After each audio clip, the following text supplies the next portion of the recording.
Namaste and good evening, everyone. I, Ritika Gupta, Assistant Director at IMFRI, Impact and Policy Research Institute, Prabhav Evam Niti, Anusandhan Sansthan, Nai Delhi, extend my heartiest welcome to you all to IMFRI #Web Policy Talk. Today, we are here for a panel discussion on reverse migration amidst second wave of coronavirus pandemic, challenges and solutions. We are being joined by esteemed panelists.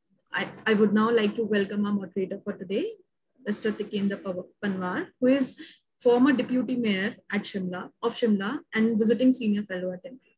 Sir, over to you. Thank you. Thank you. It's indeed a pleasure to be here as a moderator and actually speak in front of our esteemed panelists. I mean, Professor Arun Kumar, Professor Hriday Rajan, and of course, Akriti Bhatia. But before I introduce our panelists here and just set the order, and Professor Arun Kumar is going to chair this session. I just wanted to tell that at the inception. I think just to set the context, I'm sure the panelists will take it over. And this is what I need to quote. Actually, normally I don't quote, I speak extempore, but I think this is very interesting. And this is lockdowns again. I mean, what Mr. Mahesh Vyas has been actually writing quite extensively. He says the tragedy seems to be unfolding again as COVID infections have risen and vaccines have run into shortages. Governments have started implementing selective lockdowns and are talking in terms of greater lockdowns. As a result, section of labor have started getting anxious about safety of their livelihoods once again. Although science has delivered vaccines, the informally employed labor, he specifies, seems almost as vulnerable to loss of livelihood as it was a year ago. Now, I think when he says year ago, because we were discussing similar problems almost a year ago. And I remember one of the captions in an Express, and where one of the migrant workers, and we have those gory stories of last year. I don't want to repeat. I don't want to actually enumerate on that. But one of the captions of the Indian Express, I think, which is pertinent here to mention, is that we will live on roti and salt, but we will not come back. Now, the point is, and I think this is a kind of provocation to my panelists also. I mean, what kind of cities have we been building? I mean, you know, our civilization has been a civilization of migrations all through the last thousands of years. And this migration, especially where the migration takes place from rural to urban, I mean, what kind of cities are we building? I mean, we talk about very lofty goals for the sustainable development goals.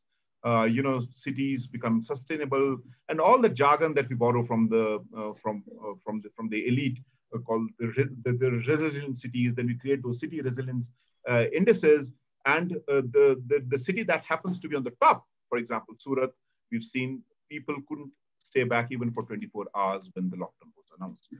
So the point is, what ails this? Is it urban development, or is it the kind of jobs, the metamorphosis that has taken place in the last 30 years from formal to more informal informalization of our cities and of the jobs, health, social security, or the entire process of planning? I mean, what we were discussing in Habitat 3 in Quito when we were there, and our executive director John Kloss kept on reminding us time and again that, hey, it's laissez-faire of 30 years, building cities on the principles of free market economy. We have to revisit, and we have to go back to the basics of planning. So yeah, it's quite a large contour that I've drawn, but I think that's the kind of area that we have to look. Or is it the inherent city planning, city development? I remember Samuel Stein writing it in The Capital City. He says, hey, we are not corrupt. I mean, as planners, we are not corrupt, but it's the system that makes us corrupt. And that's how this humongous kind of iniquity that gets created in the process of city development, because the city development is extremely elite. And we've seen in India how cities are being developed by the parastatals who are not answerable to the democratic institutions. So is that also one of the reasons that we are looking at? So I think with that, I would like to set the ball rolling. And since Professor Arun is to chair the session, I hand over it to Professor Arun, and as we all know, because he's been teaching in the Jawaharlal Nehru University for a long time, and he's been the professor in the Center for Economic Studies and Planning, and also the former chairperson of the center, and he was also the president of the JNU Teachers Association in 2014. So, I mean, he has a very wide career. I don't think there's any point mentioning that. I mean, we can get that on Google, and and we've been reading a lot what Professor Arun Kumar has been writing in different columns that have published earlier. So, Professor Arun Kumar, you please, if you could just take over. Well, thank you, Jitendra. I think we can go straight into the session and request the speakers to speak, and I will come in at the end and then make my remarks. So I think So we have some presentation. Just yeah, correct. Then we can go to the panelists. Yes. Okay. That will be.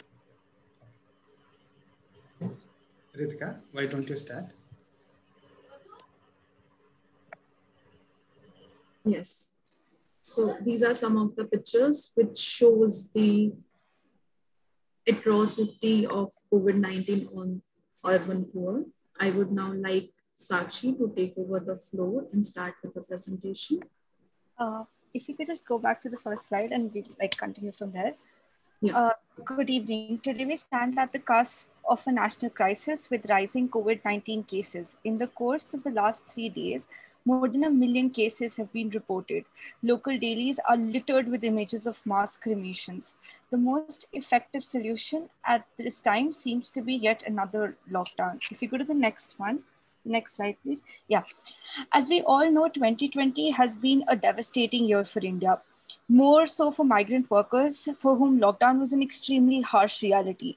The economy had slowly started reopening, and India had started engaging with the idea of an economic recovery and speaking of a recovery from the pandemic.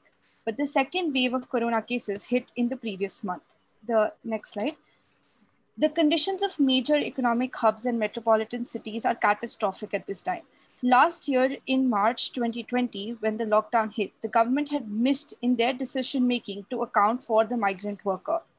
This glaring gap in decision-making, policy building and implementation led to a mass exodus of migrant workers from cities. Next slide. National dailies were constantly reporting the humanitarian crisis wherein with no means of livelihood, migrants were forced to reverse migrate. The loss of employment was just the beginning of months of reports of migrants dying, traveling back on foot to their home states, no employment opportunities for migrants in their home states, and the devastating reports of migrant deaths due to starvation and lack of basic medical facilities. The next slide. The economy began to open up slowly, and with crisis of confidence and the scars of lockdown, migrants began to return to the cities. The employment opportunities were thinner and massive salary cuts had taken place. Yet there was a conversation of recovery and reopening. With the rise in COVID-19 cases, different administrative units have started discussing and implementing lockdowns all over the country today. This slide gives a brief overview of the same nationally. If we can just now keep switching the slides. National news has begun to report massive reverse migration, but there is no such complementary data from the government.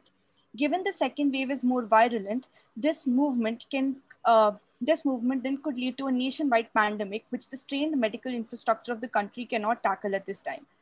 Though the implementation of the lockdown this time has not been as severe as the last time, the concerns for further spread of virus have become a glaring reality. Given these conditions, the top priority of the government should be ensuring for the migrants health, transportation, and livelihood facilities. In this context, I invite Ritika to now locate these questions more in terms of policies and statistics.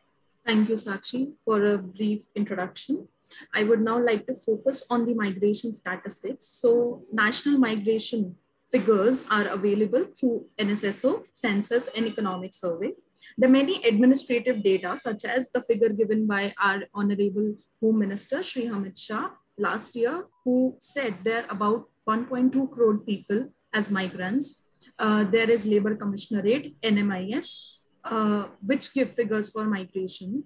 Then there are many administrative registries, such as last year, each state adopted a skill mapping exercise for the returned migrants, and they maintained the database in order to provide employment to them in their origin state. Similarly, government also promised to maintain a welfare fund for building and other construction workers, in which they claim to have 3.5 crore registered workers.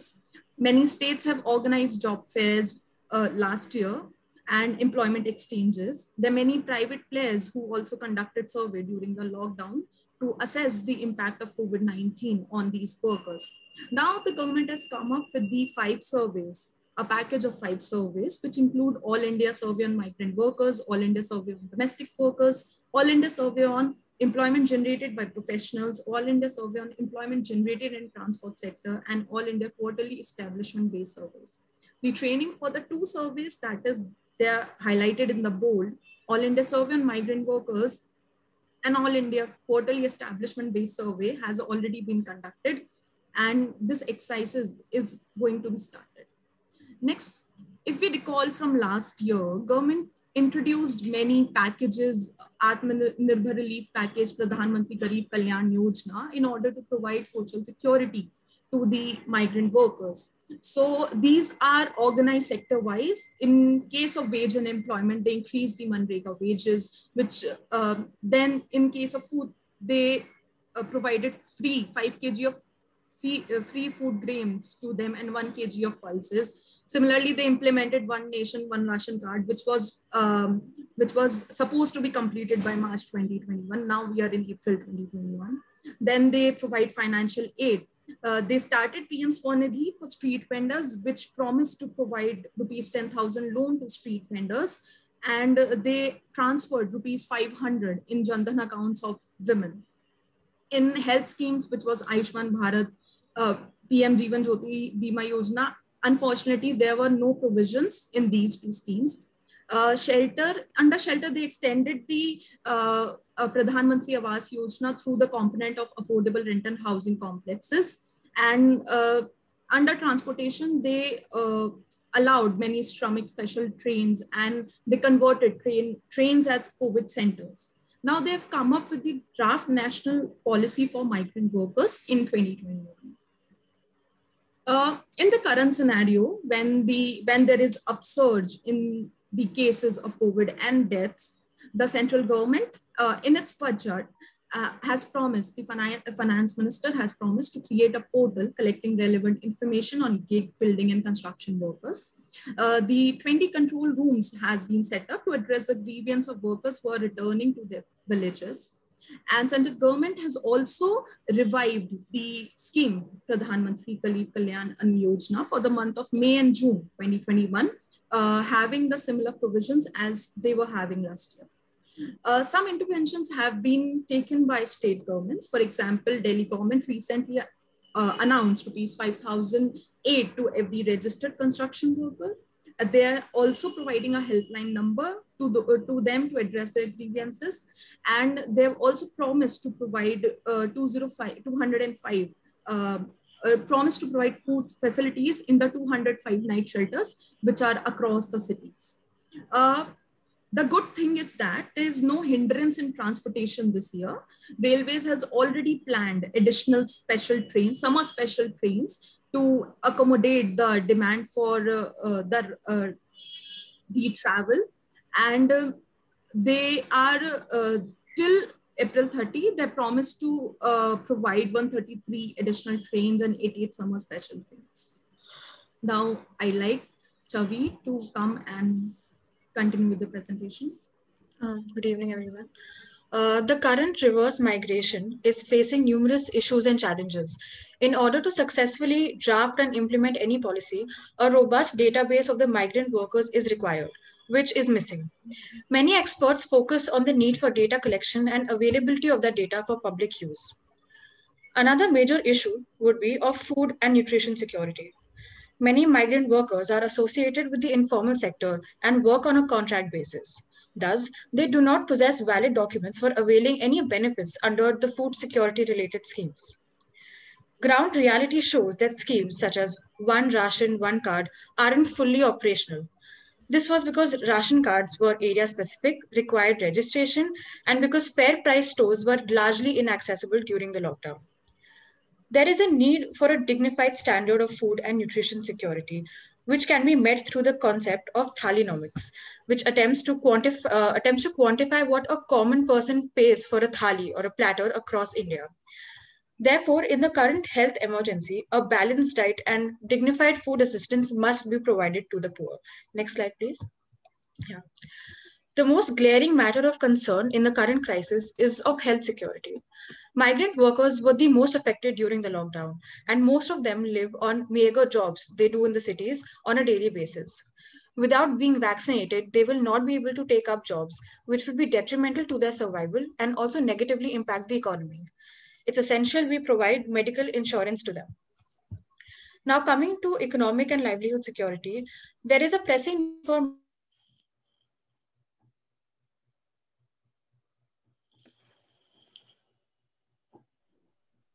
No, Chavi. Has failed to reach them without valid documents. The main dilemma that the government now faces is of lockdown versus livelihood. On one hand, a lockdown is needed to break the chain of infections, but livelihood is also important as many depend on a hand-to-mouth existence. Policies regarding migrant workers need to be more inclusive. We need to adopt a targeted approach towards workers in the organized and unorganized sector, which include domestic workers, construction workers, street vendors, textile workers, and many, many more. Niti Aayog's new draft policy attempts to adopt a rights-based approach that will contribute in providing permanent solutions rather than giving temporary reliefs. It's imperative that the government takes up a humanitarian approach to deal with this issue without insisting on documentation. Thank you. Back to you, Tikender sir. Okay, so thank you all the three presenters. Chavi, the only name that I remember is Chavi. So Chavi et al. Thank you for that presentation. And I think as Professor Arun has guided us, we'll jump on to our first presentation, the first panelist, who is Professor Irudaya Rajan. And he is professor at the Center for Development Studies, Thiruvananthapuram, Kerala, and has 35 years of research experience, especially on the migration issue, and has coordinated 7 migration surveys in Kerala since 1998. Also the Goa Migration Survey 2008 and Tamil Nadu Migration Survey 2015. Professor Rajan also played an instrumental role in conducting the Punjab Migration Survey 2009 and also the Gujarat Migration Survey. So probably we have an expert on the migration issue here. Professor Irudaya Rajan, I think should start.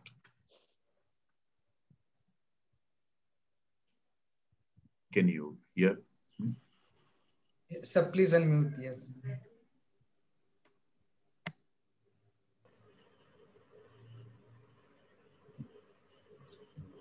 Sir, bottom left mein? Yes. Can you hear me now? Yeah. Thank you. Thank you for the introduction. I think I just wanted to not to speak too much on that because I know I'm speaking almost every places now on migration. Let me start giving you some idea on what is going to happen in the coming days and what we should do as both policymaker, researcher, and the government for the migrants. I think second wave is already on. I don't think we should talk about second wave. It's already on. The prediction is that India probably will get every day close to 800,000 in another 2 or 3 weeks from now. And so we are expecting every day we are going to add between 5 to maximum will be 8 lakhs they are predicting, and it can go even beyond that. Right now we are with 3.5 lakhs per day, and the deaths are expected at least 5,000 per day for at least for a month in the coming days. So we are really on the second wave of the coronavirus, I don't know what can be done because everybody is running, and I know that many of us are directly or indirectly affected by the COVID-19. Our family members, our friends, and then some of them, we also lost some of our colleagues during the last COVID, and I think we are going to lose some of our precious friends in the coming days. But last March, the Prime Minister of India announced lockdown at the end of March. That time, we had less than 500 COVID cases in India. And I was told in many conferences, that time, it was just 500 when the lockdown was announced, but it was announced by none other than the Prime Minister of India. But this time, Prime Minister is not announcing lockdown. But the chief ministers have taken the role of Prime Minister and announcing lockdown in their own state. For example, just a few minutes back, Karnataka has announced lockdown for 2 weeks. And you know that Maharashtra has announced 1 week, then they extended it. And it will continue by different states. And any states is announcing lockdown, it will directly affect the migrant, because somebody want to go from Tamil Nadu to Bangalore or Karnataka or Kerala and Karnataka, you can't go. That means once any state in India is putting lockdown, it is like almost the country's lockdown. Only thing is earlier, it was announced by the government of India. Now the states are announcing. So this is something, we think it is different, but basically it is same. Earlier we can't move. Now also we cannot move. A Karnataka man cannot move in the March last year when the Prime Minister announced. Now the same thing for him. He can't move anywhere. So it is basically we are back to square one, and think that the way things goes on, the lockdown will be announced by the different state government at different point of time. Now Karnataka is announcing from tomorrow evening, and Maharashtra is ending by next week. And Delhi is ending by next week. And then another state will start after that. That means the lockdown by different states will continue maybe to 2 to 3 months. So we are living in some type of heavily uncertainties. We don't know where we are going to stand. I think what we can do during this period for migrants. And I told in several earlier meetings and earlier conferences, we have failed in protecting migrants in the COVID wave 1. For example, I told many meetings, we have to give them cash transfer. I don't think many states did that. Some states were given 1,000 rupees. And I also told many meetings that there is no database. I was talking about 200 million migrants were affected during the COVID-19 who are interstate and inter-district migrants, because the last time lockdown and this time lockdown by many states, it is affecting both interstate and inter-district migrants. In any case, we are talking about 200 million people who are moving to earn their livelihood. They are affected by the COVID-19. And what we did last time, they all went with empty hand back to villages. And none of them given them any money. Even we are trying to charge money for them to take back home through the Sarmic train. And of course, many people know it's not the Sarmic train, it is Corona Express. And the migrants were put as carriers of COVID-19 during the COVID first wave. Migrants were carrier, so you have to stop them not to come to our state. Be there where you are. This is the statement made by the government of India. Be there where you are. They could not move. When they started moving, people were suspecting they are going to be the carrier of COVID-19. So we know that. We branded them. And of course, then COVID has come down to very low level. And then when we started introducing vaccination, first we started with health worker. Then we started with 60 plus. Now we are talking about 18 plus 45. And we are talking about now 150 rupees, 300 rupees, 600 rupees. We are basically in a mess. And when you have announced the first vaccination for the health worker, Along with them, you to announce that all the people who are moving, because you have suspected them and you have stopped mobility. You made the migrants immobile during the COVID-1 period. You know that they are the carriers. You know that you didn't allow them to go. There was no flight, there was no train, there was no bus. That means you know that they are the carrier. Once you know that, it's an established fact by you, then why can't we do along with the health workers? You should have given a priority for migrants. People who want to leave between the states, between the district for work, they should be given the first priority for vaccinations. We are not against old people, they are at home. They are at home. I know many people who are vaccinated by our own parents and grandparents, our uncles and our auntie, they are at home.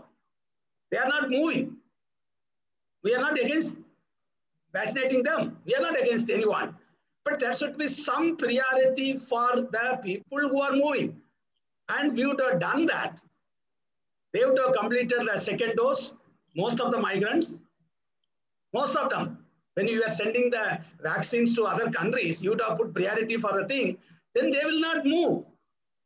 If they are already vaccinated by 2 doses, few weeks back, the second COVID, why should they leave Delhi? They have been vaccinated. They don't need to move because it's a certificate given by the government. They have been vaccinated 2 times and you can move. They want, they will move. Otherwise, they can work. There is no job. They will be there. The tension of reverse migration would not even, we don't need to talk about that again. Because there is no reverse migration because they're all vaccinated in the city, in Bombay, in Delhi, in Bangalore, because they were the one preparing food in the hotels. They were the one in the construction sector. They were the one food carriers. They are the one frontline workers, like your health worker. They are the frontline workers, food carriers. You should have given them first priority. We have failed that. If we would have done that, probably I think we would have solved half of the problem now. But unfortunately, we have not done that. I don't think, I was told that last week, I wrote an article in the Indian Express saying that there should be a priority for migrants. It was published last week. The next day, Tamil Nadu government announced, May 1 onwards, they will have a priority for migrants in Tamil Nadu. I don't know how they are going to implement. I have no idea. At least there is somebody at least mentioned that we would like to give specialization on May 1. When 18 to 45, please remember the migrants all belong to that age group. 18 to 45, migrants are not old migrants. So they are the young male or female, they are the young people. 18 to 24 is the peak of the migration age groups. So we would have done that. I don't think you should have more trains now, more buses. Then they would have only lost jobs. They would not have running up and down. They would not have gone to railway station. Why should they go? They know their parents are in the village. They don't need to go because they have been vaccinated. They will wait for a lockdown and they will try to get into the job. So the 2 weeks, you may have to fund them. The direct cash transfer. Again, I will talk about direct cash transfer. We would have done that last time. This COVID vaccination we would have done for them. I don't think that we have no problem, but we have not done that. I don't think none of the migrants probably vaccinated during the last 3 months because first preference was the health workers. Second was 60 plus, not many migrants above 60 plus. Third was 45 plus and 45 plus. We look at the migration age group. They start at 15 and then it goes up, peak age around 35. Then 45, the curve will be like that, J-shaped curve. That means people who need to be vaccinated, we have not done that. Now we are starting in May 1. Now imagine the second dose will be by June 15, and then by June 30, it will act. That means we have delayed 2 months. Now that is going to create more problem for migrants. I think this is something very, very important. I would like to emphasize that. I think it is time to start. I think everybody has to start talking. In fact, some of the companies, some of the people they are talking about, I think we should tell them, I would like to, my company, my NGO, my people, I would like to vaccinate 100 migrants. I would like to vaccinate 200 migrants. I would like, people should come and talk about migrants. I would like to preference in my hospital for migrants. I would like to prefer in my hospital, suppose a Bengali is running a hospital in Mumbai, he should tell, I would like to, 100 Bengali worker I want to. So I think something like that, we have to start in a very massive way. because they are supposed to be the carriers of COVID-19. The second thing which I told long time back, I think it's also time now they are going to lose jobs. There is no job, everything is closed. Lockdown means they all lost jobs. It is not the government of India, it is not the chief minister, it is not the MLAs, it is not the MPs. They are all getting their salaries. In people like us, even our professors, we all get salaries. We work at home, we get salaries. But then the work at home, for example, domestic workers, the women who go to 3 houses to earn money in Delhi, they are all lost everything. So I think it is time for us to give them a transfer at least NREG wage of 200 rupees for 30 days. That means at least 6,000 rupees should be transferred to the migrant account for next 3 months. And the Delhi government said 5,000 rupees for construction workers. Then what about other migrant workers? We should talk about migrants. Migrants are belong to several categories. Migrant domestic workers, migrants, watchmen. I was just talking to somebody. We have a lot of people from other countries in India, like Nepalese, not Bangladeshis. We don't need to talk about Bangladeshis right now, where that will be again another politics will come. But at least Nepalese, we have an open border. There are a lot of Nepalese work in many places. Are they getting vaccinated? Because because they are not Indians. They are not Indians. Because they are the one midnight sitting near the ATM in Delhi, in Mumbai. If they are not vaccinated, they are meeting a lot of people. So I think we have to think more. There are a lot of challenges and we have to think more, and we can bring these 2 important things.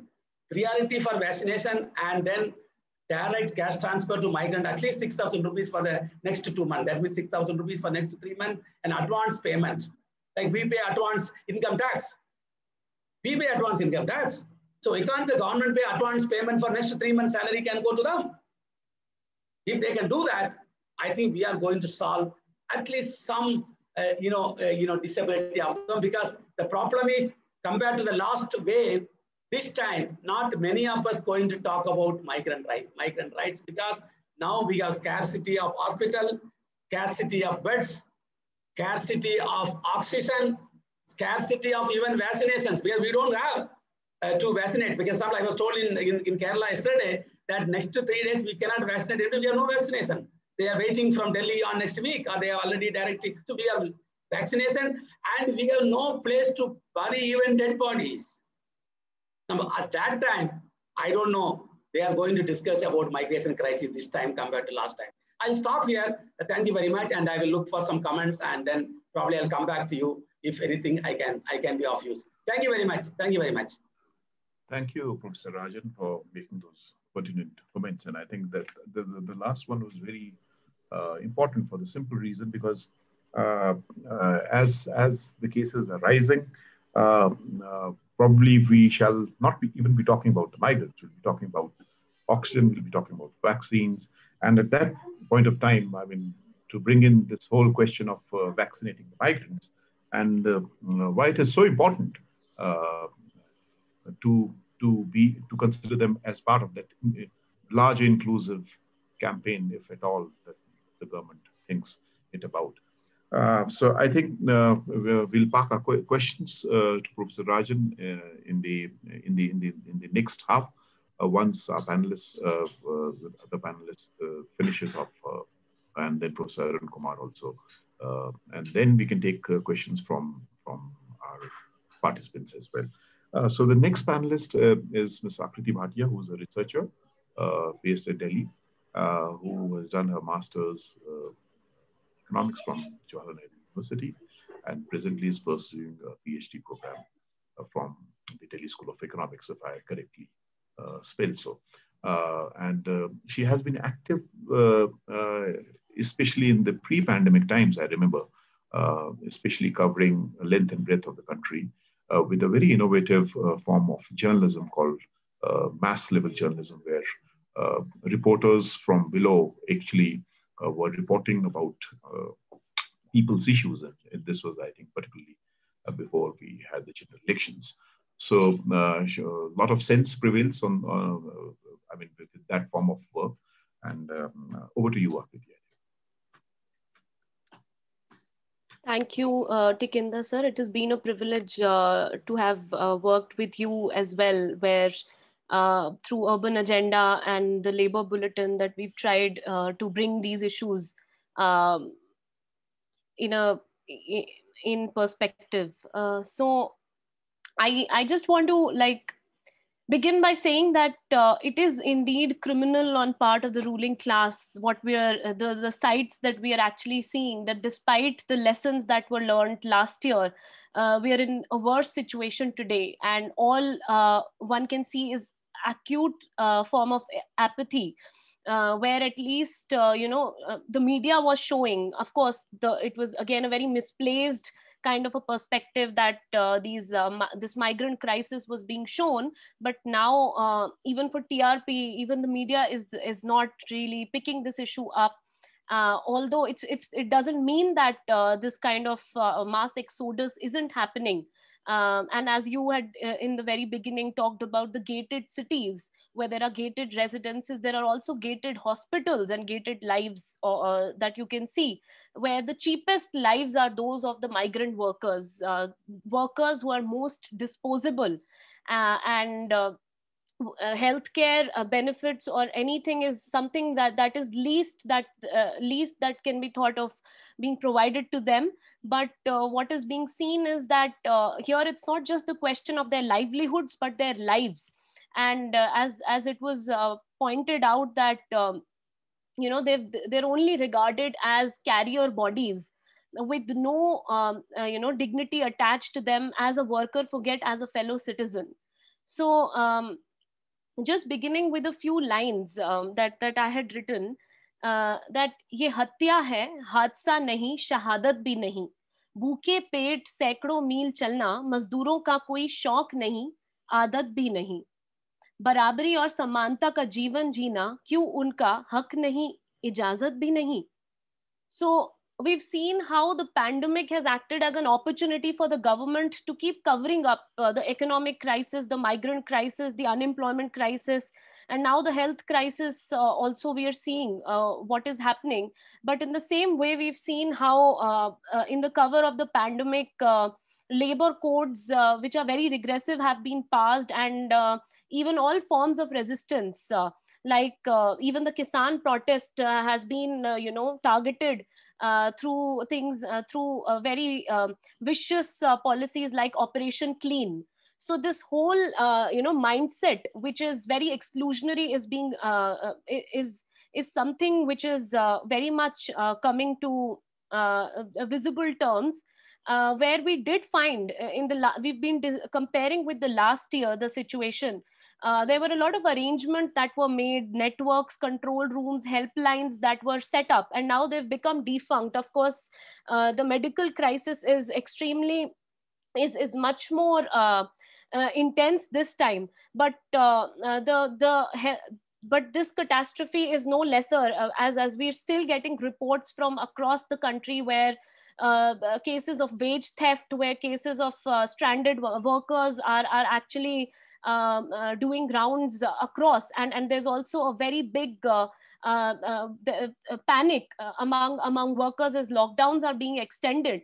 And we continue to see that even if there is any form of relief, obsession with documentation, registration, and digital connectivity is something that is a very big impediment. Still, there are people who are not financially included through bank accounts. So and one thing which was assured last year, when a lot of these voluntary organizations were into food and ration provision, and others, even food security and income support is very much of a big trouble right now. Of course, as it was identified in the beginning presentation, that lockdown is less severe and less penalizing right now, that at least people are able to take their journeys back home.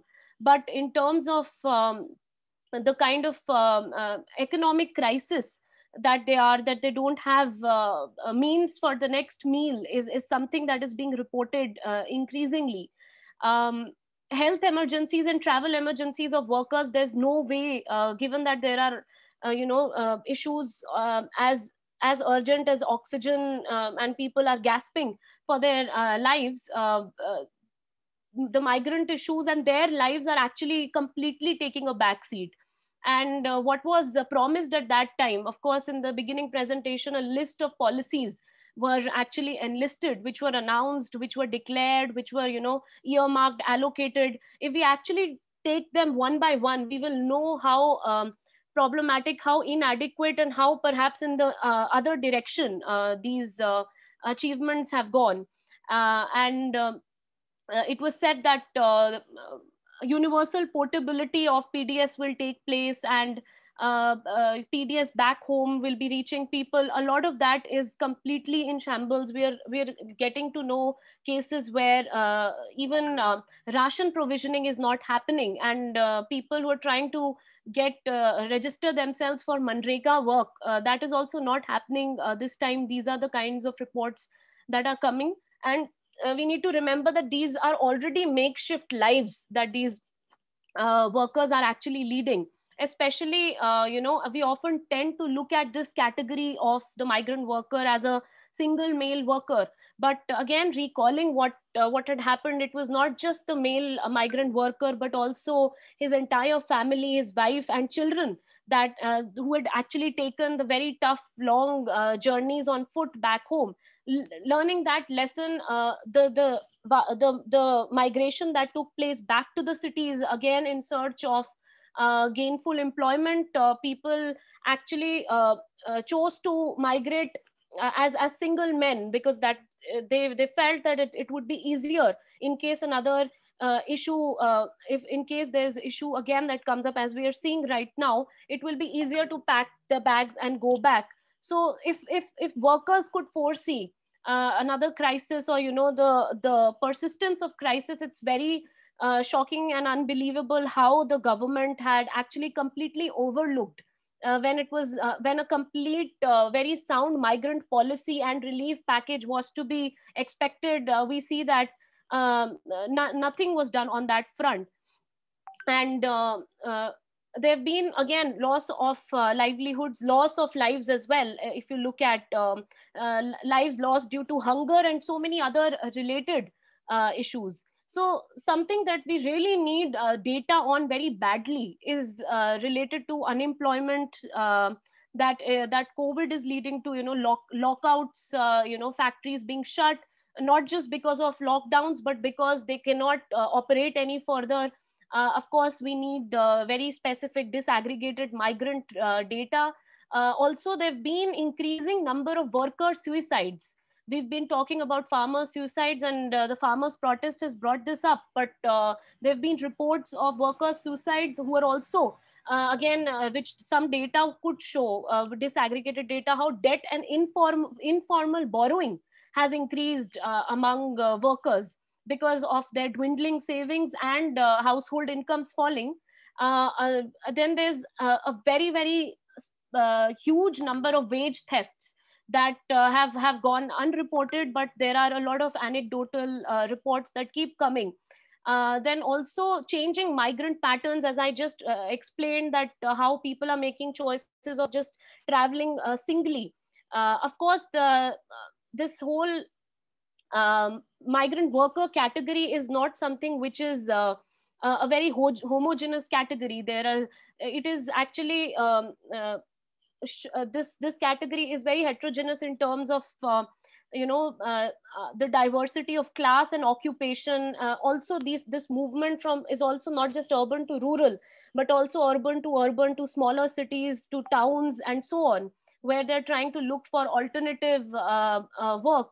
And also, we are seeing how there are, I think there are patterns and trends that can be accounted for, where there is downward mobility, not just economically, but also occupationally, where we are seeing then a number of cases being reported, how teachers and other skilled workers are actually taking up Manrega kind of work, or are looking for work which is way beyond in terms of the skill levels, or are also actually taking up work which is much, much underpaid. And also we're seeing cases of bonded labor and slave-like arrangements are also increasing because of the compulsions that people are actually having. Now the choice, it's not a matter of choice. Often it is asked that whether this time workers are wanting to stay back, or do they want to go back to their homes? Do they want to return? When will they return? The people who were already staying back. So these are not concerns about choice, but about compulsion. So it's not really agency that is being exercised, but this whole idea of majburi. So also there is changing demographics. Because of all this flux, people, there is a very big number of dropouts from schools and enrollment. Of course, there are also huge digital barriers that online education has not been able to be something that workers and their children could keep up with. And if they have managed to have even one smartphone in the family, often the girl child is the one who will be who will have to give up. And of course, this is also reported more number of early marriages for girls, and also increased child trafficking. So there are very many related issues of child abuse and also child labor that is on a rise, which is being reported. So if we really need data and studies on to look at impacts on workers, factory workers. And if we look at the category of informal workers, then street vendors, how their incomes have been falling, or waste pickers, of how they're not getting adequate price for the waste, and how these middlemen and contractors, as we all know that how most of these labor laws has brought in contractualization as the norm. So this whole shift of accountability from the principal employer is something, as well as on the contractor, is very much visible, especially in times like these.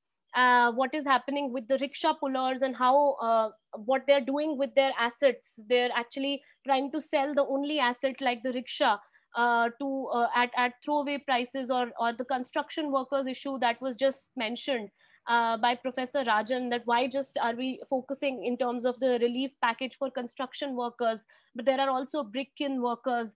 And the plight of sex workers is again unthinkable, because this whole virus has a huge amount of stigma attached to any kinds of the nature of work itself is such that it is rendering all these women and sex workers jobless.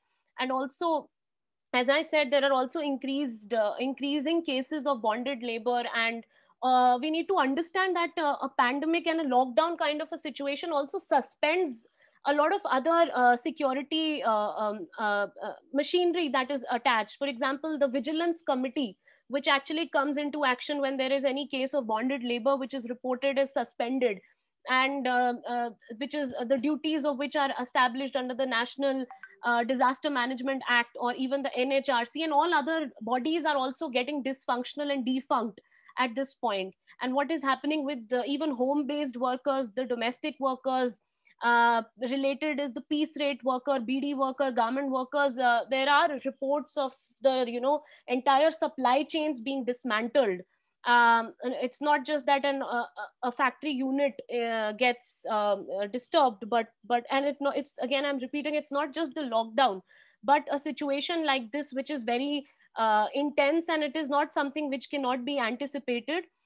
Even app-based work. So these are some of the issues that we are seeing from governance point of view, have a very, very skewed kind of prioritizing that we are seeing from the government's side.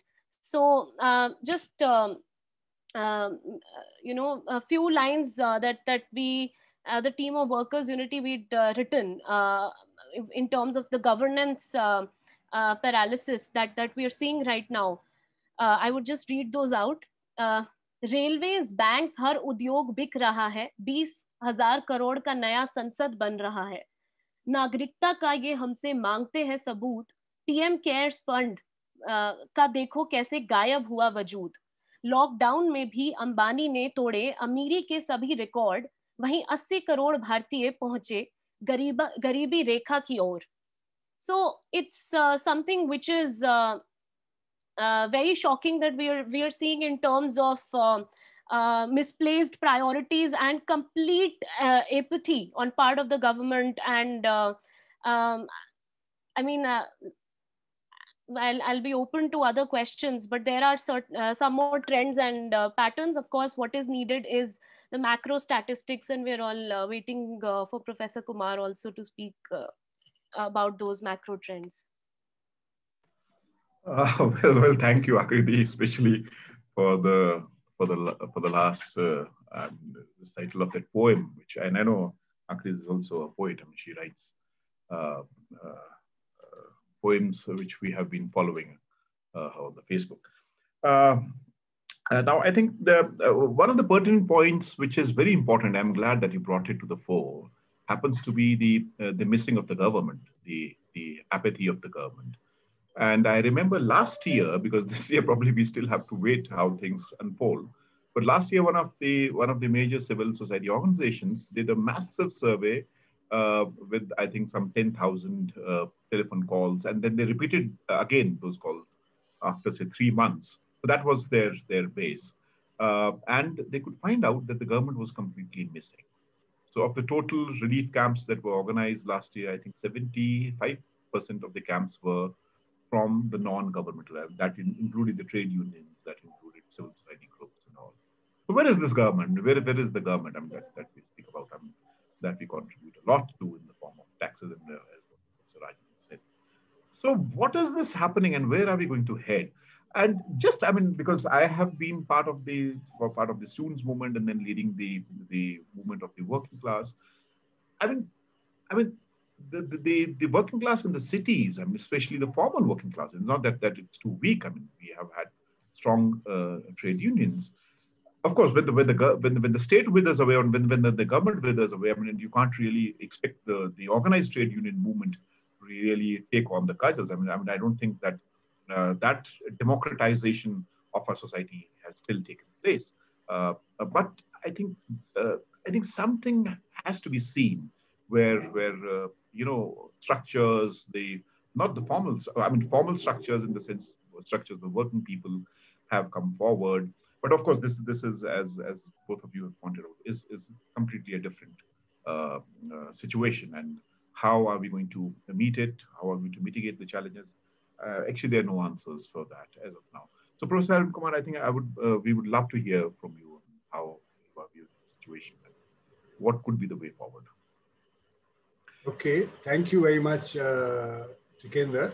I'll start my share screen.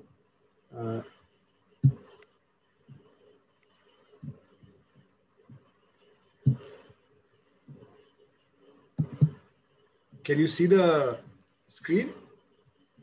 Yes, sir. Sir, you can also go full screen. Yes, okay. we got it. Okay, let me see. It's not happening somehow for full screen. Now I think it's come. Yes. Okay. So, we've had two very interesting presentations, and they've covered a large part of the ground. And let me say, lockdown doesn't reduce the disease, except that it prevents people from moving. So it's not really in that sense that the disease goes away, but it just slows down the spread of the disease. And that's very important, so that the health crisis that is faced by the country, that gets mitigated to an extent. And as the term is called apex, the peak does not cross the health availability, the health infrastructure availability in the country. So I've discussed all this very extensively in my new book, which came out in December, on Indian economy's greatest crisis and the impact of coronavirus and the road ahead. The basic thing that I'm pointing out there is that India has been the worst impacted country among the major economies of the world. And the reason is that we have a very large unorganized sector, and this unorganized sector, large part of it was migrating from the urban areas to the rural areas. So what we need to do is we need to look at the cause of the problem and the current situation of the migrants. If you think about it, why is it that there was so much migration from the rural to the urban areas and then back from the urban areas to rural areas? It's very clear that there were several causes, for why, the migration took place from rural to urban areas. There was urbanization going on. And then why the reverse migration took place, because lockdown means you cannot move. And if you can't move, then you can't work. And most of the people in the unorganized sector have very low incomes. And as the Azim Premji study showed, that 80% said that they don't have enough money to even buy 1 week of rations. And therefore, starvation begins very quickly, especially if the state support doesn't reach the people. And the state support did not reach the people. And that's why people started migrating in large numbers last year, because they started starving. So you saw these horrendous pictures of, families moving with a little bit of luggage on their head, children in tow, walking in, the heat and the dust, and without food and water, dependent on the charity of people on the way. So if you think about it, from independence itself, migration had been taking place. And some of the reasons which I'll discuss are the top-down approach of policy making. We always have had an urban-centric and top-down approach, and therefore the rural areas and the agriculture have been marginal. And the reason that was that we were very enamored of Western modernity, and we wanted to copy Western modernity. And that's why, we wanted to industrialize very quickly, set up large dams, large factories, etc.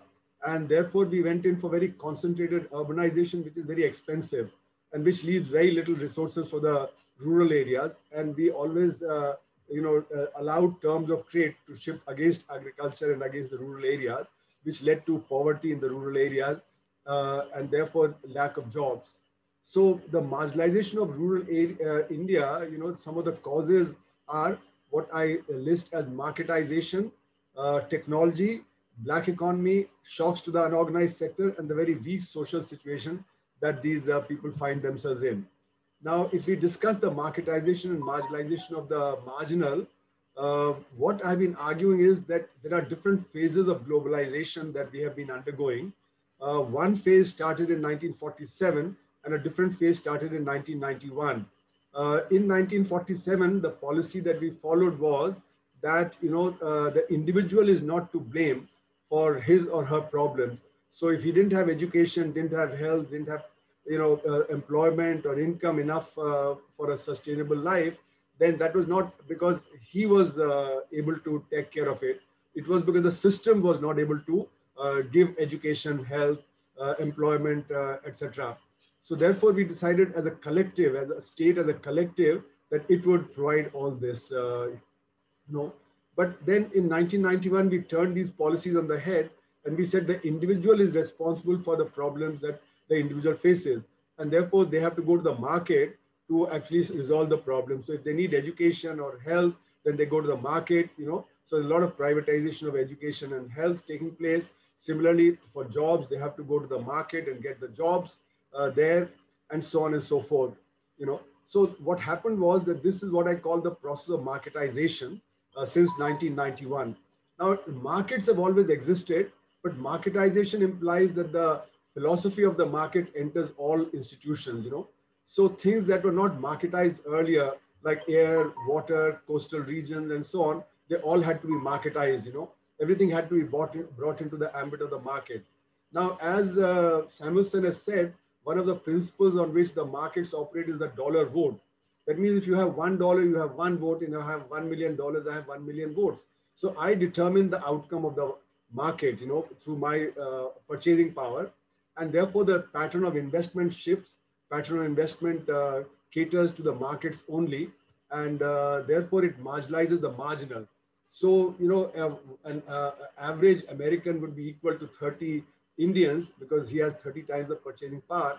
And similarly, the richer states in India would have more purchasing power than the poorer states, and the cities would have more purchasing power than the rural areas. So therefore, there's a marginalization of the marginal. The more marginal you are in the market, the more you get marginalized. And that affects all the investment pattern and the consumption pattern and so on. So the production patterns also change. So for instance, in agriculture, you've now focused more on horticulture, pisciculture, floriculture, etc., rather than on producing for the poor people in the country. There is also, as a result of this process of marketization, a tremendous hold of the international finance capital over policy making in the developing world. So policy autonomy has been lost in the developing world, and we have to follow. So, for instance, the credit rating agencies are more important, than, for instance, poverty in the rural areas. So you have to cut your fiscal deficit, and if there's poverty persisting in the rural areas, you cannot do very much. Also, this international finance capital is very highly mobile, and because of its mobility, it has made nations compete against each other, and that's why there's a race to the bottom as far as tax rates are concerned. We all cut tax rates, and therefore the tax GDP ratio goes down, and therefore the availability of public services, etc., decreases, all over the world. There's also what's called the BEPS, base erosion profit shifting, in which the companies are relocating through the tax havens and through the shell companies in those entities where the tax rates are lower. So, for instance, Ireland has managed to attract some of the largest companies, and President Obama, when he took over, complained that the US is losing roughly $100 billion of taxes. So policies are being dictated to by global capital. It's only recently that Ms. Yellen, the Treasury Secretary in the US, has proposed a minimum tax on corporations. But whether that will succeed or not, we don't know. But as a result of this process of marketization, there's a huge privatization and marginalization of the marginal, and that is one of the key underlying causes of migration in India. Now, the second thing that is important to know is the technology and its impact. One of the things that, if I remember right, one of the famous economists said that technology creates a mist of the future. And when the mist of the future comes, then you can't see the long run, and you then become a short-termist. So you devise policies in the short term rather than in the long run. And what has been happening is that technology has been displacing labor everywhere, including in agriculture, where because of tractorization, threshers, harvester combines, etc., the employment elasticity in agriculture also has become close to zero. So you're not generating adequate jobs in agriculture, and therefore people have to migrate to where the investment has been taking place. And the focus has been on modern industry, and that's why the investment pattern has got skewed.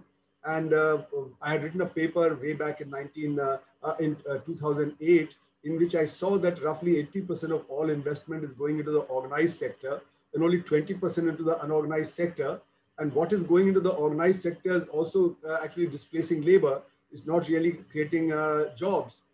So basically the unorganized sector has very little investment, rural areas have very little investment, and therefore the employment creation there is very little, and incomes there are much lower. So where does labor go? It goes to the urban areas where the investment is. And there, also there's a huge problem that has come up in the last 20 years as, artificial intelligence and computerization has increased, automation has increased, low-skilled jobs are being displaced. There are some people who are talking about an exponential rise in technology, especially after the pandemic, because there's a lot of automation and e-commerce and e-banking, etc., that's going on, which it may end up displacing a lot of low-skilled laborers.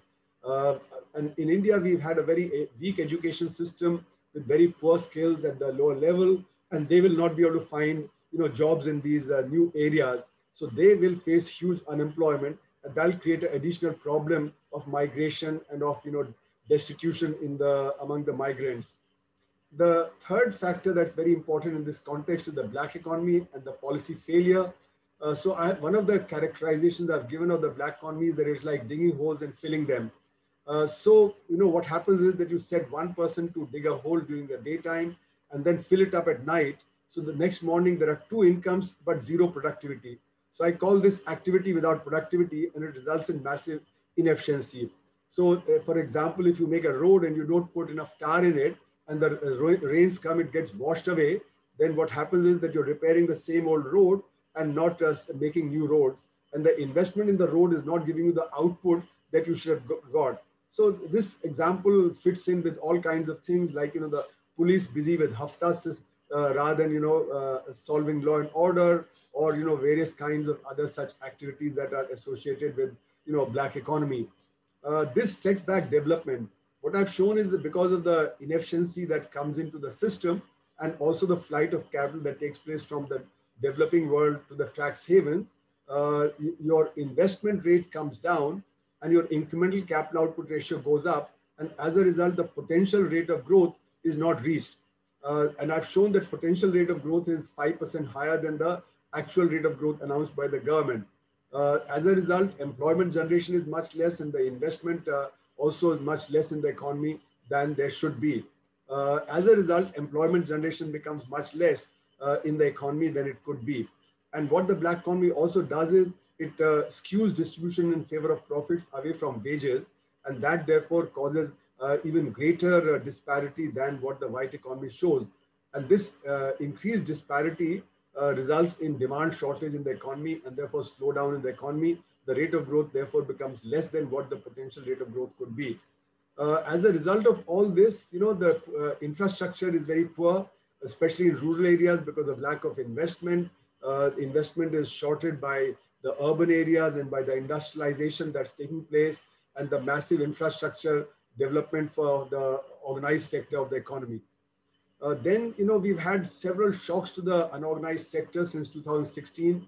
The first was a shock due to demonetization, and then due to GST, then due to the NBFC crisis, and then the fourth shock because of the lockdown, which impacted the unorganized sector. My own estimate is that roughly 200 million people stopped work during the last lockdown. We have to wait to see what is the loss of work now. And I distinguish between employment and work. A factory which has closed down where people are not going to work, but they are employed. So if you ask them in a survey, they'll say they are employed, but then not working. And therefore the GDP comes down, even though employment doesn't come down by as much. Similarly, a government servant who's not going to work is getting a salary, but the work is not getting done. So therefore the impact on GDP is much larger. Unfortunately, our GDP does not count the unorganized sector separately. It only looks at the organized sector data, and especially in the quarterly data. So therefore, our rate of growth is only representing the organized sector, and there too, not the full organized sector, because in the quarterly data, you basically have only the corporate sector results, but you don't have the other components of the organized sector. In fact, the problem therefore is that when the unorganized sector gets hit very badly because of the shocks, then the demand for agriculture product also comes down, and that therefore impacts the agriculture economy and the rural economy further. So it's not true that the rural economy and the agriculture economy continue to grow, whereas the urban economy and the organized sector only got hit. It's also the rural economy. And if you look at the quarterly data for the first 2 quarters of the year last year, then you find that it was assumed that targets have been fulfilled. Whereas we know that large amount of fruits, vegetables had to rot in the field, flowers had to rot in the field. They couldn't come to the urban markets. Therefore, the production actually declined. Targets were not fulfilled. Similarly, poultry was affected, milk production was affected because the bulk consumption of milk, etc., came down. So even the rural economy and the agriculture economy got affected very largely. So there was a demand shortage, and that led further to the unorganized sector being impacted. So government has been in denial basically when it only gives the organized sector data, and the true deterioration in the situation is not given. And therefore, my argument has been that the government uses this so that it doesn't have to cater to the unorganized sector. If it says that the situation in the unorganized sector is very bad and the rate of growth has slipped, not by 8%, but something close to 30%, then the government would have to take drastic steps. But if it says it's only dipped by 8%, then it doesn't have to take the drastic steps that it needs to take to protect the unorganized sector and to protect the migrant workers, etc. Now, the social situation also has been rather poor because the unorganized sector with low wages doesn't have a living wage. And therefore, children's education, health, various other factors get affected. And as a result, their situation remains very precarious. And any shock or crisis they cannot bear. As I said, the Azim Premji study showed that 80% did not have money even for 1 week's rations. Provision of public goods has been very weak. Social services like health and education, they have been very weak, and they've further declined over a period of time. And what we've been talking is only palliatives. We've been talking about providing immediate relief in terms of 5 kilograms of food and 1 kilogram of the lentils, and some cash and some energy. But, that's inadequate to actually take care of things. That's only immediate situation. But with the problem of automation and e-commerce growing, I think the workers' situation will be further deteriorating. And as Akriti pointed out, the children of the poor people, of the migrants, are losing out on education, and therefore they lose out on skill development. Cognitive abilities are set back, even if they lose 1 year of education, as studies have pointed out. So to conclude, towards solution, there are multiple reasons for migration of large numbers from rural to urban areas. And then when in a crisis, they start going back from the urban areas to the rural areas because of the weak situation that they have. So the migration must be looked at in the wider context, and if we have to have a long-term solution rather than just a short-term solution, then we have to look at the overall situation of why the migration takes place and why the migrant situation is very precarious. We have tried ad hoc approaches, as was mentioned, that we have tried this, that, and the other, but these are ad hoc. They're not looking at the bigger picture, and they're not looking at the eliminating the cause of migration or the weakness of the workers in the urban areas. And that is linked to the development paradigm that we have been following. And therefore, there's a need to have development from below, as Gandhi mentioned. And that could be a starting point for having a discussion on how we can take care of our migrants in the long run. Thank you for your patience.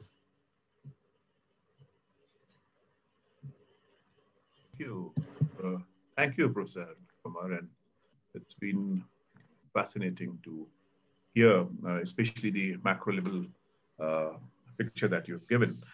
So Arjun, are you there? Can you just respond? Because we have, I think, another 10 minutes to go. And what I propose is that I think there are a few questions also. Can we ask somebody to just read out those questions and place to our panelists so that the panelists can take those questions and answer them? Or do you want me to actually just start kind of yes, raising points, before the panelists, and then probably I will collect all the questions and come after you, sir. I will collect all the questions from here and come to them. You can ask the question. I think we can extend by 10-15 minutes. Okay, fine. Okay. So I think there's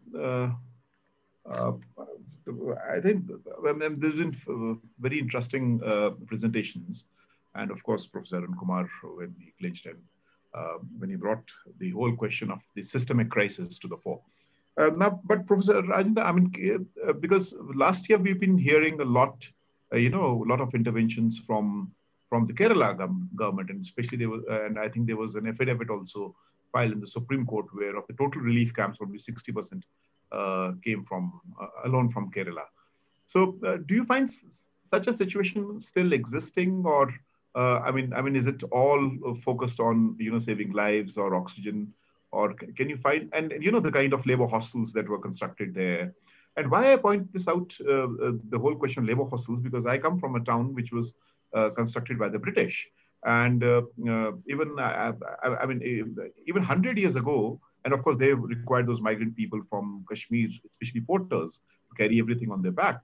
But those labor hostels were constructed, and why I specifically point out, because what is the core, as apart from the systemic crisis that Professor Arun Kumar has said?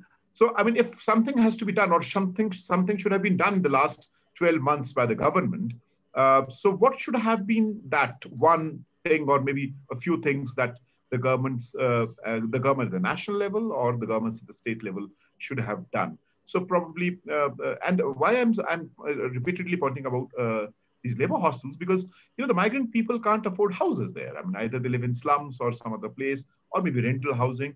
Large chunk of them, if they are labor hostels which are governed by the city administration or by some kind of democratic institutions, then we find the least kind of out-migration that took place was in Simla. That's the town that I served for 5 years as the deputy mayor. And one of the reasons is that a large number of these migrant people were residing in labor hostels, and did not pay more than 60 rupees a month, which is fair enough for them to actually have a roof on. So I mean, so that's the first thing that I think I was really. So Arjun, shall we go one by one, or should I just place all the points to the three panelists? I mean, what do you suggest? I think we do that, you know. Yes. Sir, put all the questions, then we can all reply towards the end. Otherwise, there won't be enough time for. Yeah, okay, fine. And to Akriti, I think because if you could also place, you know, some of your experiences when working as a journalist in the form of mass journalism that you practiced, you know, the kind of aspirations and the challenges that the migrants face. And one thing, I mean, that I just provoked earlier is, you know, the dichotomy that exists between the organized and the unorganized form of labor trade unions. So where it is organized, you don't find that form of migration. But is there some connect? Is there some dialogue? Is there some process going on? Because we find you've been working with the CITU, with other trade unions also. So do you find that discussion and that discourse also being discussed in the formal formal groups? Yeah. And Professor Arun Kumar, I just, I mean, it was really fascinating, but I do not know why you did not bring out the whole question of land reforms. You know, when I mean, for sustaining agriculture, because I think land reform still happens to be an important question as far as the peasant movement is concerned. And so when you say all bottom top approach, would that mean that you know, the whole question or the whole paradigm of centralized planning, I mean, do we just need to get rid of, or what kind of you know, structures and alternatives are to be created? But let me also reiterate what you said, because that is what I have experienced as, and I was a directly elected deputy mayor in Simla. You know, the nexus that exists between the transnational corporations and the city planning processes. Because they will come here, they'll say, hey, you do not know how to run your city. So we'll prepare your city sanitation plan. We'll prepare your city development plans, and we'll prepare your city mobility plans. And all that they would come is with the data that doesn't speak, that doesn't match. That's one. Two, for, I mean, advocating for capital intensive technologies, because there's those technologies we have to buy from them, and which in the end are completely unsustainable. The burden ultimately falls on the people. So I just wanted to make that point. I mean, reiterate what you have said. I mean, definitely that's a very valid reason. But again, coming back to the question of, I mean, how do we make this whole process sustainable? We have a government that doesn't listen. We have a government that has completely abdicated its responsibility. So when you say bottom top, I mean, what kind of movements or what kind of structures or what kind of engagements are we to witness? Because we've seen this debate in US, whereby, you know, the new Green Deal that was being discussed. So at least the government is speaking about that. Then we've seen the Corbyn and McDonald plan in UK, which didn't succeed much. But which speaks about even monitoring the stock exchanges. If it's not green, then of course that seems like a very totalitarian idea. But then how and what needs to be done, or maybe to be prioritized? I think that I would like to. And then probably Arjun, if you could just read out those questions. I mean, very interesting questions that have been put. Right. Let me quickly read. One question has come to Professor Arun Kumar. How we can immediately address the health problems faced by the migrant workers because they are forced to leave the cities and they are considered super spreaders. So this dimension that our Prime Minister also said that we have to make our villages corona free. Then we have one question that about the insurance, health insurance part on Ayushman and Jeevan Jyoti, because there is a lot of medical expenses, as we all know. And then there are some comments. And yes, one question has came more, that is on vaccination. Erodia sir really highlighted that in the last 2 weeks, because the pandemic has taken a deadly turn, then people are less hesitated to take the vaccine vis-a-vis earlier. So there is some political economy also in that. Then there is one question on draft migration policy. What are the views? And there is some mutual cooperation, some comment on EU and US, not very much. And then again, there is one question that Professor Rajan, does the current migrant crisis evolving into a health and humanitarian crisis imply that the chickens have come home to roost insofar as the government at all levels in India are concerned. Another is last time the migrant workers had said that they won't return because of the humiliation that they had faced during the lockdown 1.0. In your experience, did they return? Because we have observed that employers even booked air tickets for the workers, asking them to return. And if they did return to cities, what is their situation now, the state of affairs of migrant workers? Few questions I also thought to add for the deliberation. One was the Swamitwa scheme on the land, which Tikender sir asked, that was launched yesterday only for all over India. Another point I really wanted to ask all the panelists if we can highlight that what all can be the additions be in the draft policy for national policy for migrant workers. Will it be effective? Because will it again become a document which is for no use?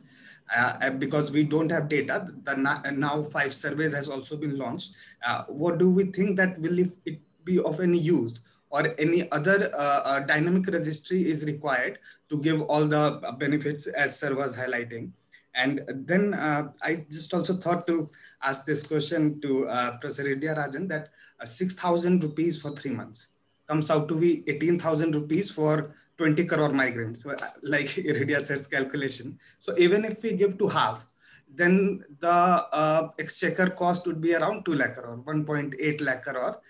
Do you think it is feasible, or should we target these beneficiaries, or how it should be done? Because some dignified cash should go. Last year, it was a very, even the real sector felt very good that there is something ARHC, affordable rental housing complexes for migrant workers. 1-2 project in Surat, other places started, nothing much also done. All other things. So there was a push. Now that is not happening. How do you see or Urban Manrega, as you made the benchmark, who all would be associated there? And really the beneficiary part again comes to the fore. Then for your idea also of vaccinating, then again, which data set we will see, and who will fund this vaccination of migrant worker?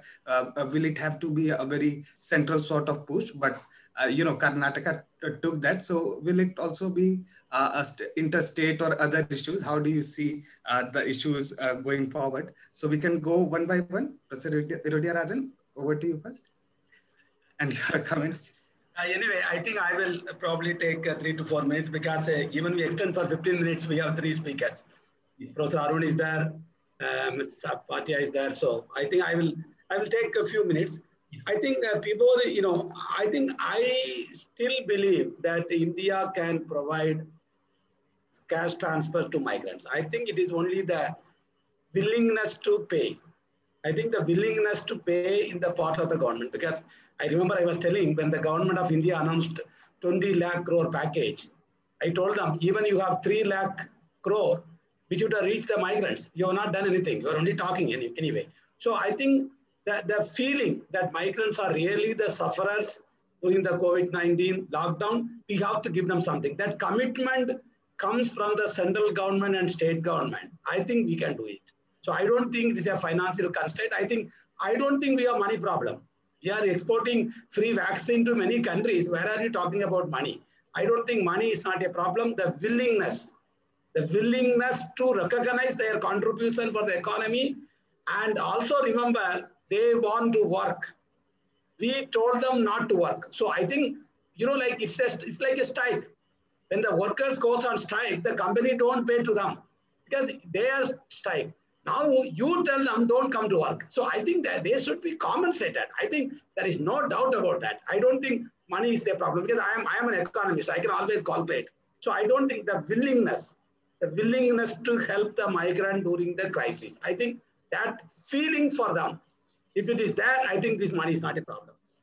The second point which I also want to speak is that, my prediction was that 30% of the migrants probably returned back from the villages after the first wave through trains and other things. Because I was thinking many of them will not come back. I was talking about 30 to 40% definitely will come back. May not be the same city. They may go to other cities. Now that again they are in trouble. Now like Bangalore, for example, 2 weeks lockdown. It's a city. That's why when we talk about smart cities, what are we talking about? Smart city means, is it for smart people, but not for the migrants? Migrants also smart. but are you treating them as a smart part of the smart city? I think this is a policy question. You have to really, pinpoint them. So I don't know what is going to happen. We have to look at it because now the lockdown is being started. What is the situation for them who came back? And if they are burning the finger again, I'm not sure they will come back again. So we have to look at it because the problem is people recognize the city needs migrants. I think that is being recognized. I think that itself an important point for policymakers. Today they were talking about migrants. They want to bring them back. Many companies were not able to run. Many small industries not able to run. So I think the recognizing the migrant work has been really done during the COVID-19 crisis first wave. So I think we have to wait and see. The second point is, why the problem in India is that you have to mainstream migration into development. See, we used to take several years, we talk about mainstreaming gender into development. We were a lot of discussion on that. I think we have to mainstream migrants into development. For example, when the Health Minister of Kerala, when they are talking about the budget for Kerala, they are talking about budget for the locals. They never imagine if there are 30 lakhs people are coming into Kerala, is it responsible for them? They are not even talking about, like every health minister, every finance minister, when they prepare budget, are they talking about the population of Kerala or population of the Kerala plus migrants? Migrants will come and go. They will stay for 3 months, they will stay for 6 months. So that the integrating them into your policy planning, in your policy, in your planning level, which has to be done. Once you do that, I think many of the problems which you are talking can be sorted out. Problem is you have to mainstream them.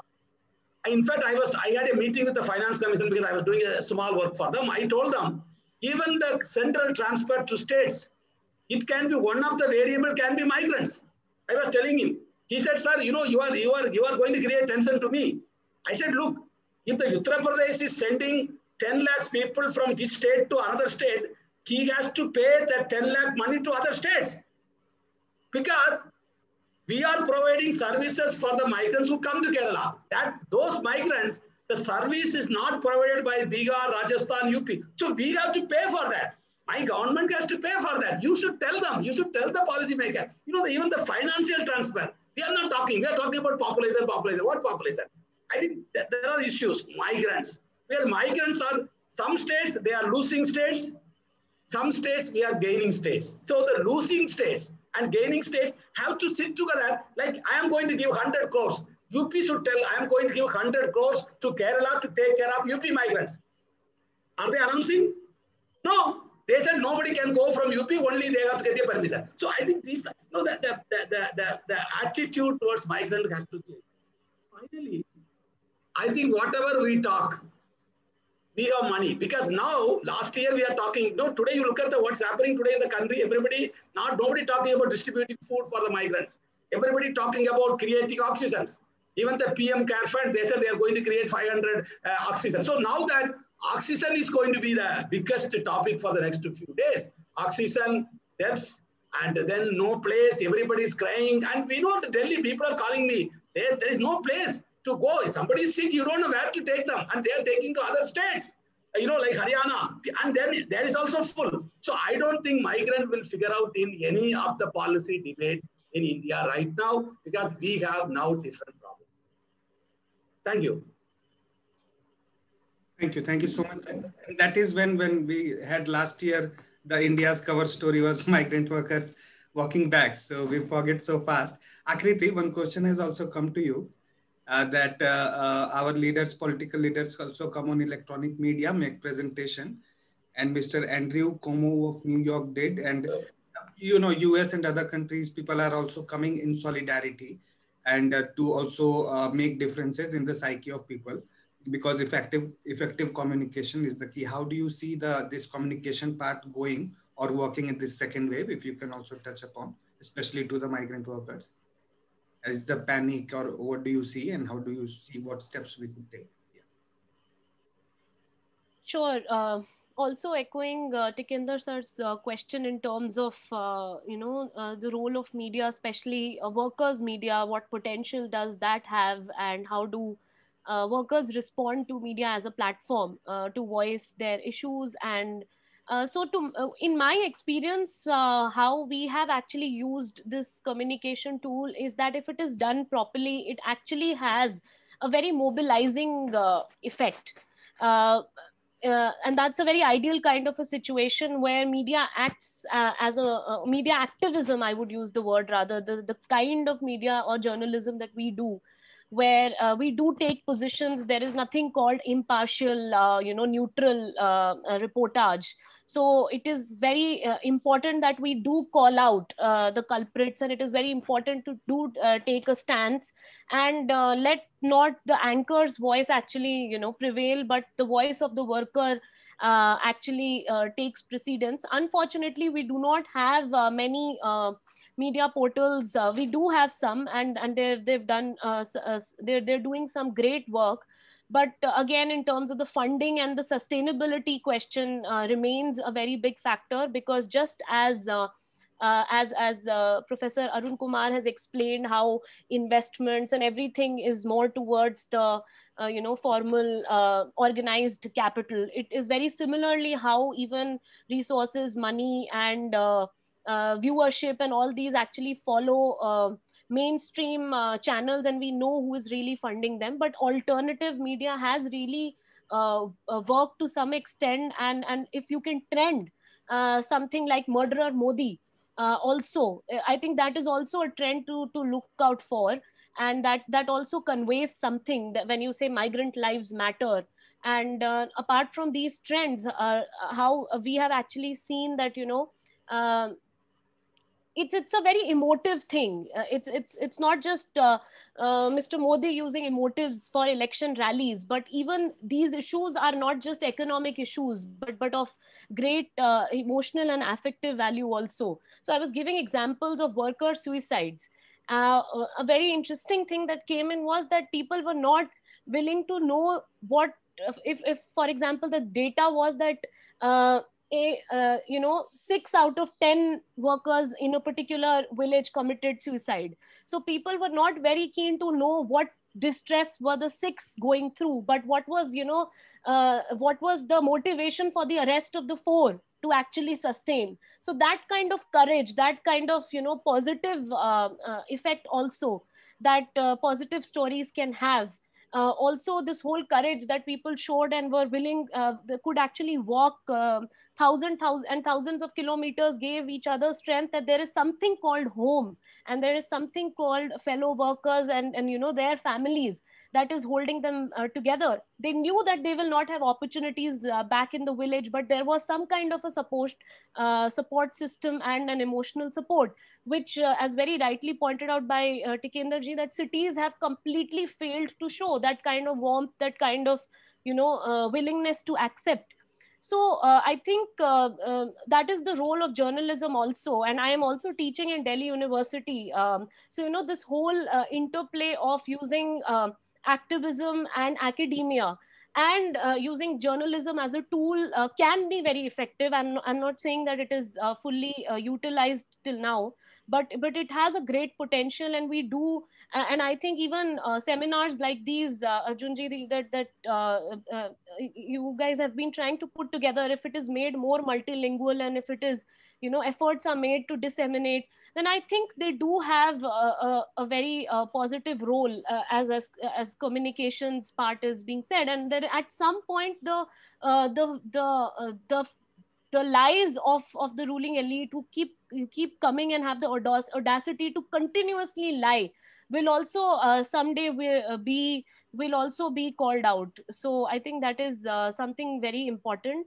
And there were some more things that I wanted to add, just skipping in terms of how will the funds come for direct cash transfers and all of that. There are proper mathematics that have been worked out. There are streams, progressive taxation, and so many other channels through which things like universalization of vaccine, universalization of social security, universalization of housing and food and public distribution system. I think these are very non-compromisable things today. So I think in terms of key solutions, I think housing, food, employment opportunities, and at this point even vaccination, universal coverage is something that we all must be actually vouching for.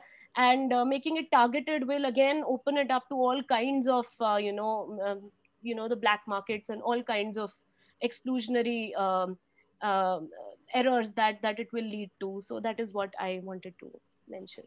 Thank you. Thank you, Akriti. Professor Arun Kumar, over to you. Sir, also try to cover that. How do you see state governments or this federal relation going on this labor and migration aspect? Because now state governments are left to function in their own independence. Okay. There have been a lot of questions, so it's very difficult to cover everything in a short while, but let me try whatever I can. The question of land reform that was raised as one of the issues, I think now that the subdivision of land has taken place and 86% have less than 5 acres of land, I think the real issue that we need to tackle is the terms of trade, which have been shifting against agriculture and against rural areas. And that's why rural incomes have been very problematic. And the second interrelated issue is that how do we shift labor out of agriculture into non-agriculture in rural areas? And this is where I would argue that we have the MSME sector, which is micro, small, and medium. Now it's a misnomer because micro is 99% of the units and 97.5% of the employment. So when we lump MSME together, we are actually making policy for small and medium, but not micro. And it's the micro which could have taken the burden out of agriculture and provided a lot of employment out of agriculture. And that would have helped the rural economy enormously. And that's how China grew in the 1980s. Their village industries is what, grew at 35, 40% over a decade. And that gave a lot of employment generation there. It's not the organized sector or the small and medium sector which will give a lot of employment, because a lot of the small and medium sectors also getting mechanized, is using modern technology. So that's why employment in the MSME, 97.5% comes from the micro sector. Now, the problems of the micro sector are that it doesn't have technology, doesn't have marketing, doesn't have finance. So that's where I think the Chinese showed the way. You need to set up cooperatives, etc., of all these people, provide them with technology, provide them with finance and marketing facilities, and that could be a way out, Then people's migration would not be so large. So I think if we had a different strategy of development since independence, where instead of going for large dams, large factories, etc., if we'd gone for small scale and micro sector and boosted that, which is what Gandhi suggested, development from below, then I think we would have had a different trajectory. The trajectory that we followed since independence has been directly responsible for this destitution and the mass migration taking place from rural areas to urban areas and within rural areas and within small towns, etc. And that needed to be really taken care of. So it's the top-down approach of the urban-centric policy makers that has actually led to the kind of problem that we are facing. And that's why the chickens have come home to roost. Now, because we made, the unorganized sector is really at the margins. They don't, as the various studies have shown, they don't even have the capacity to buy food for 1 week. They don't have the capacity to pay for the vaccination. So vaccination and testing should be treated as a public good. Everybody should be able to get it free rather than, and there are large number of projects of the government which are, useless projects or which are luxury projects which could be curtailed. And the black economy, as I was suggesting, is roughly 62% of GDP. So you can get roughly 24% of GDP as a tax GDP ratio if you could tackle the black economy. My argument is that even if you can tackle 1/3 of the black economy and add another 8% of tax GDP ratio to the current 16.5%, you'd have enough money for vaccination, you'd have enough money to spend on education, health, etc. Because public education needs at least 6% of GDP for public education. We have never crossed 4%, and similarly for health, we have not crossed 1.3%. We could go up to 3% if we could collect. So the question of resources is also linked to the way our resources are there at the moment. A large amount of it is in the black economy, which does not come into taxation. and therefore the government doesn't have a draft over those resources. And that's why the state governments are also short of resources, because if this extra amount of resources were collected, 42% of that would have gone to the states. So the state's position would have also improved, and we would have collected much more direct taxes, which meant we could have reduced the indirect taxes, and that would have then meant that there would have been less inflation and less, burden on the poor people, because indirect taxes are regressive taxes. So in other words, a lot of things could change provided we have a macro picture in mind, provided we have a holistic picture in mind. And our politics is not going to allow it. International finance capital is not going to allow that to happen. So how can it happen in India?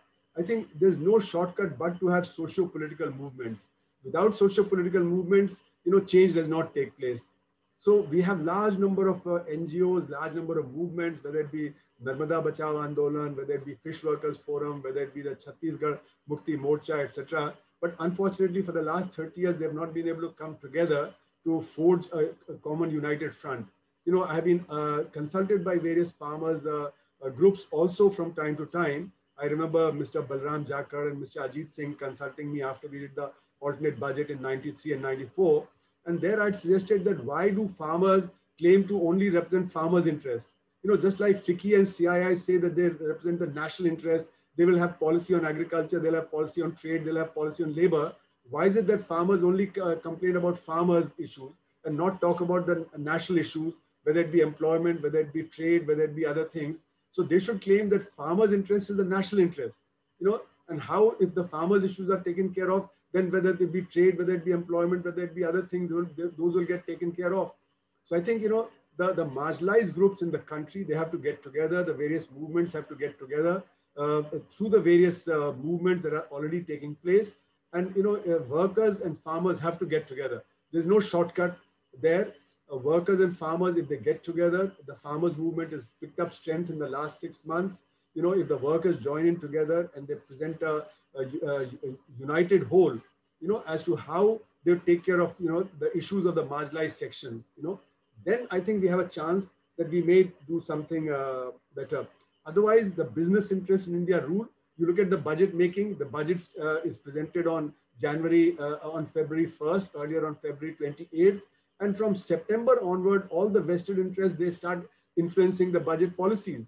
They start giving in inputs, CII, FICCI, various associations, trade associations, but the common man's voice is not there in the budget making, And even the parliamentary discussion now is such that we don't know what's going on because it's all in the committees.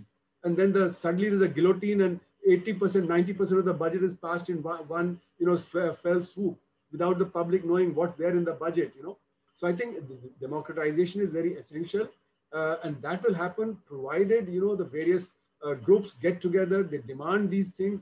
If they demand it, then only, otherwise our politicians are very happy. They promise the moon in the elections, and then they'll do everything for the vested interest while they're in power. That's what we're seeing now. That's what we're seeing with the Congress government. So I think, basically there has to be strong movements built up over time. It's not that we've not had movements, but they've not come together. They've not presented a national platform. They need to do that if we are to sort out. So there are many issues that we can talk about. In my book, which came out in December on this greatest crisis, I've discussed many of these things. I've discussed the nature of, employment, the nature of, technology, and what kind of impact it will have. So I've tried to discuss, bring out a holistic perspective within which we could try and sort out some of these issues. Thank you for your patience. Okay, so Arjun, I think you better conclude. I mean, it's been a fascinating discussion. And as Professor Arun has rightly pointed out, this is one last comment. I mean, it's the worker peasant unity which holds the core. And I think we are witnessing those nuances. We've had the All India strikes, very, very frequent All India strikes. But yeah, what we require is more coordinated, more concerted efforts between the workers and the peasants. So I think, yeah, thank you. Arjun, please. And yes, let me thank all our panelists. Thank you so much. Yeah, please. Yes, thank you so much. We also have Basant sir from Telegraph. Basant sir, are you there? Would you like to ask anything? Yeah. Am I audible? Yes. Yeah. Please go. Yes. Yeah. No. I was asking today also. I was working on a possible news report now that there is a reverse migration, this whole discussion, I would be very keen to understand this one nation, one ration card, which is a scheme that aims to provide, enable the workers to avail food wherever they are. How is it operating? Whether it is the migrant workers are benefiting? I don't think, except anecdotal experiences, I would be keen to see a larger picture on this in case you have looked at more closely on this particular issue. Right, right. Thank you. Would any of our panelists like to answer that? Akriti, yes, please. Please unmute, Akriti. Yes, as I had mentioned about this in my presentation, it hasn't really, really been universalized. This universal portability of the ration card, where most of these ration cards are in their native source places of these workers. And ideally, through this one nation, one ration card, with the portability, it should work even in the destination cities. But it is being rejected at many places where ration and PDS is only provided to people who have Aadhaar cards with addresses or in those cities. So there are a lot of difficulties that workers are facing in terms of getting ration in destination cities. So although this was announced many times, as we've been talking about the union budget, Nirmala ji and so many others have constantly said that we will be going in for portability of ration cards, but that hasn't happened. And in fact, more people have been reporting distress to access food this time. Earlier, last year, there were a lot of other NGOs and civil society very actively providing rations, and they started being more flexible with respect to these Aadhaar cards and ration cards. But now even those practices are also not very common, and this we're far from one nation, one ration card as of now. And just one quick comment which I forgot to respond to Tikinder sir on this whole trade union question. So this organized unorganized is a very faulty divide. The more I actually look at the field, even factory work, when I see there's this huge divide between permanent workers in the factory as factory labor and casual workers or contract workers, and within that there are also apprentices and NEEM, the scheme for very temporary fixed term employment, and other schemes that have come in within the organized sector has caused a lot of informalization. And even in the labor politics, you will see that these divides are very much common. And you will find a lot of skewed representation. So these casual workers, for example, even in organized workforce, are not able to have to voice their issues. At the same time, a lot of these so-called formal conventional trade unions are picking up questions of informal workers as well, for example, of street vendors, of waste pickers and others.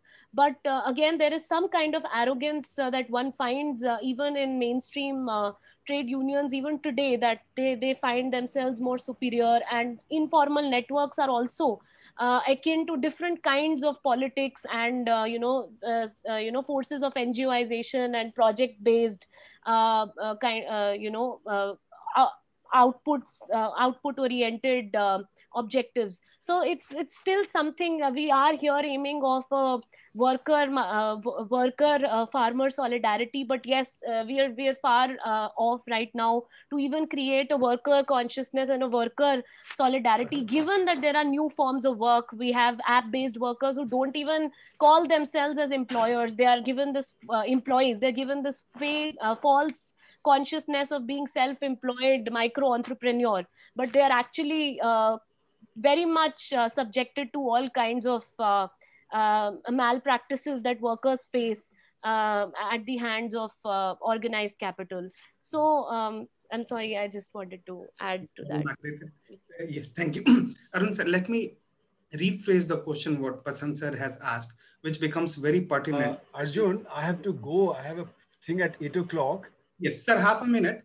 I just thought that just to take your view, that's a time and again the issue of exclusion comes in at PDS, be it Aadhaar or be it what we were trying to do with one ration, one card, this policy. How do you see the food security and this exclusion part in your view, sir? Because we have been trying to fix this for quite some time. My argument has been that we need to increase the rural wages and urban wages, and make them living wages. If you don't have living wages, then I don't think we are going to be able to solve the problem of, the destitution, etc., that the unorganized sector suffers from. So, this should be a part of what the farmers and the workers' demand should be. Then, I think, we'll be less dependent on the state, because then, these things would get available through the, open market system.